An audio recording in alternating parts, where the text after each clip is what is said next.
Welcome back, America. I'm Hugh. Dr. Michael Oren, former ambassador of Israel to the United States, joins me. Good morning, Dr. Oren. Happy New Year.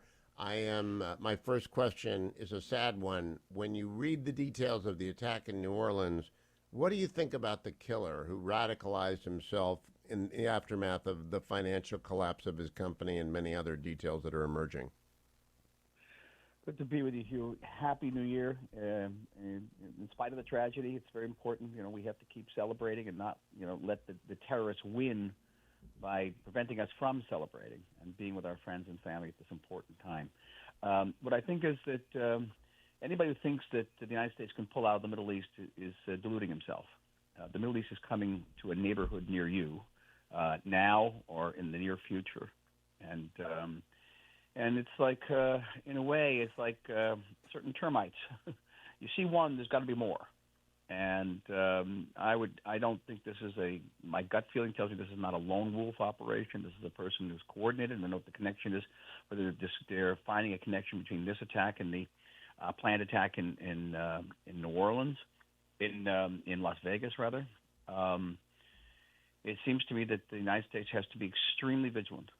That ISIS, and not just ISIS, the Iranians have an overseas branch that tries to carry out assassinations, whether of the former president, the president-elect, or even me. They try to assassinate me in downtown Washington. The terrorists are operating on American soil, and there should be absolutely no delusions about it. What is your confidence level in the FBI? I know you've known previous FBI directors, and of course you know your own Shin Bet and Mossad. What is your confidence in our counterintelligence, counterterrorism people? Well, my experience was good. I understand that people have different experiences. We had occasional problems with the FBI who had suspicions about Israeli intelligence agencies, and that was always a challenge I had in Washington. I know that that's been cleared up over the years, but they have to invest far more in the search for domestic terrorism. I worked with an organization called the Secure Community Network for several years. It's an organization out of Chicago that monitors threats to about 12,500 Jewish institutions across North America. And it employs about 90 former FBI agents. By the way, the vast majority of them are not Jewish. They're deeply dedicated to the mission. And the Secure Communications Network, Community Networks, interacts, the liaison with the FBI. And that relationship, I know, is very, very fruitful and effective. Now, there was a time that one would immediately connect two terrorist operations on the same day with a larger organization. We're not doing that. We're more hesitant. What do you put that hesitancy down to? Well, it could be political. We don't want to emphasize the fact that we in the West generally, in the United States specifically, you are facing an organized Islamicist threat. I know that, for example, some of the attacks against individual Jews were carried out by Islamicists, and when they're reported in the press, they don't emphasize that fact. So certainly, I think in the woke segment of the population, it's just what they call radical extremism. One of the great euphemisms of all time. Last night in New York City, there was a pro-Hamas demonstration on the same day as the largest terrorist attack in a decade occurred in New Orleans. I don't know what the First Amendment permits demonstrations of vile people, but there is a point at which time, place, and manner restrictions have to be tightened and made more important. Now, Dr. Oren, I want to ask you about the collapse of the hostage deal. It's not really a collapse if it was never there to begin with. And I don't think it was ever there to begin with. Do you?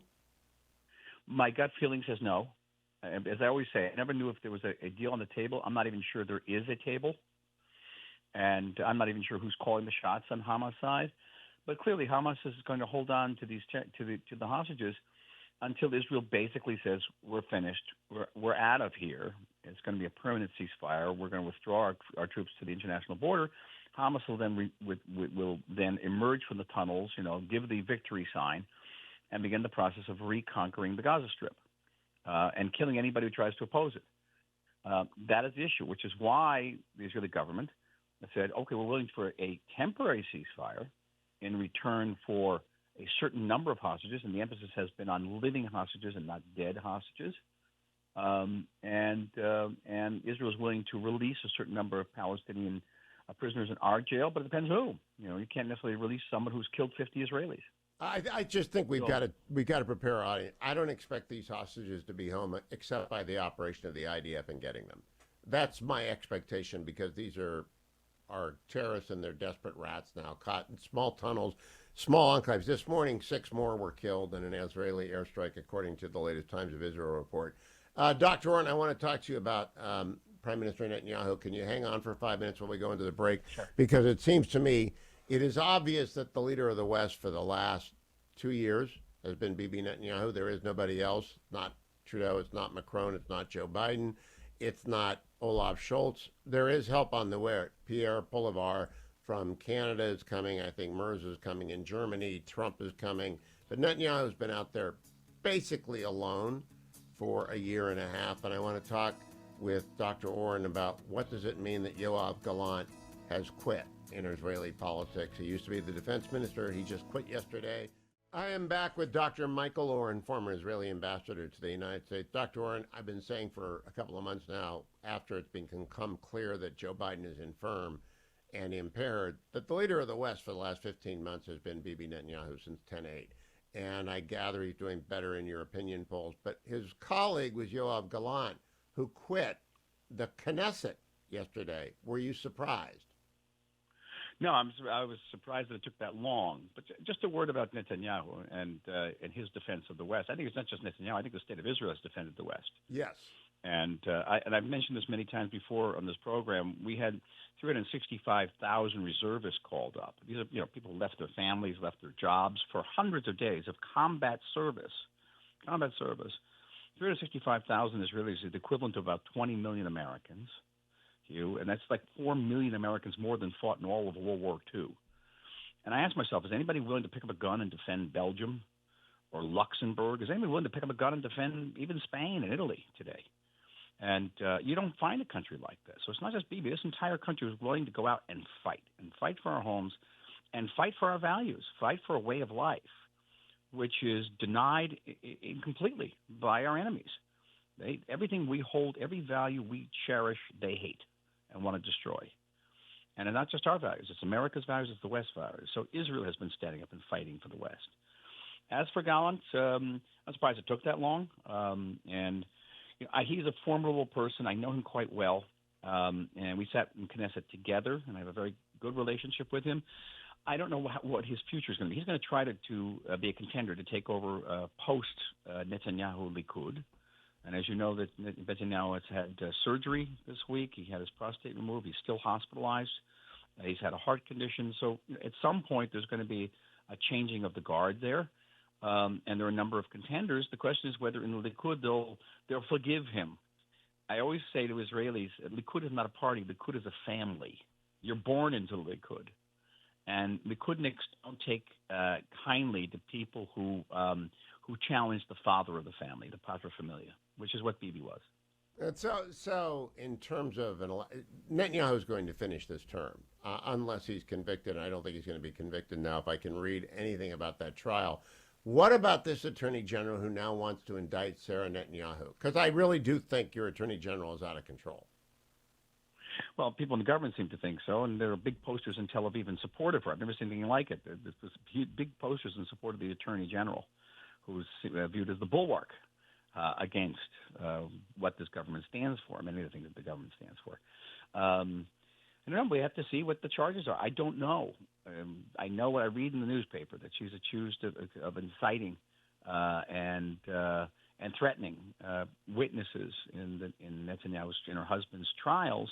I don't know. If it's true, this should be investigated. If it's not true, then action should be taken against the attorney general. She's exceeded her brief. Well, what I don't understand, and please explain, the attorney general is appointed as a permanent government official and was appointed by the last government, not the Netanyahu government, and she just gets to bring up stuff at her own leisure. There are no checks and balances in a parliamentarian system. I don't know why she's still in the job, but is it because traditionally you don't fire AGs in Israel? Never happened. And it's not like the Attorney General of the United States, who's basically appointed by the president and serves at the president's pleasure. It's an independent check on government. So think of the Attorney General being more like the Supreme Court than being a member of the president's cabinet. Well, she's more like Jack Smith to me. She's just a force without any oversight. Am I right about that? That there is no oversight of her? Not that I know of. No, I mean, they operate within certain parameters, and there is a state commission that oversees all of these different these jobs. State commissioner. I know even when I was appointed ambassador, I had to go through a number of interviews and tests by the state commissioner to find if I was competent, and they reviewed my performance. All right, a last question, Michael, because it's the first conversation of 2025. Israel's been at war for 15 months. I think you've strategically broken Hezbollah, and Hamas is broken but not ferreted out. Where do you think we'll be in a year? Well, the optimistic outcome is that the entire Middle East will be transformed. If I had any major criticism of the Biden administration during this whole war, is that the people in that administration didn't understand that they were in a moment. They were in a transformative moment. They looked at the war as something to be managed and not won. And in spite of that, we've won. We've won in a military way that will be studied at West Point for the next 100 years, because no army in history has ever faced what the IDF faced in Gaza alone, not the other fronts, the Gaza alone, and prevailed. And whether it's 30,000 terrorists in an area that has 2.5 million people in it and 400 miles of tunnel, no army ever did that. You know, Dr. Oren, I spent a couple hours with a field officer of the Marine Corps that, not yet a general officer, a field officer, who was dispatched to work with the IDF and observe, because it's the first time in history they've had above-ground war and a below-ground war. Stalingrad, some people thought, was both, but that's not really. That was just a total destruction war. This is the first time there's been a tunnel complex, and he said the IDF just amazed him at their ability to learn quickly and develop new tactics. Is that widely known inside the Jewish state? No, it's not. And even when I tell you that the ratio of combatant deaths to civilian deaths is 1-to-1, which no army in modern history has ever come close to it. Not the United States, in Afghanistan, and Iraq, certainly. No one come close. And you're not going to hear that. You're not going to hear that in any major, mainstream media outlet. Israel killed 45,000 Palestinians. You're going to hear over and over again. War crimes. It's just the opposite. It's just the opposite. And that's only on one front. We're fighting a 7-front war. So no army has ever performed in this way, and we've transformed the Middle East. It's Hezbollah is withering on the vine, Hamas is degraded to the point of no return, hopefully, and Syria is disintegrated. Iran may fall. I mean, they have no electricity here. They have their plans, and the schools aren't open. Everything could change here. And help is on the way. Understanding the important thing is that there's somebody in the White House and people in Washington who understand that this is a transformative moment.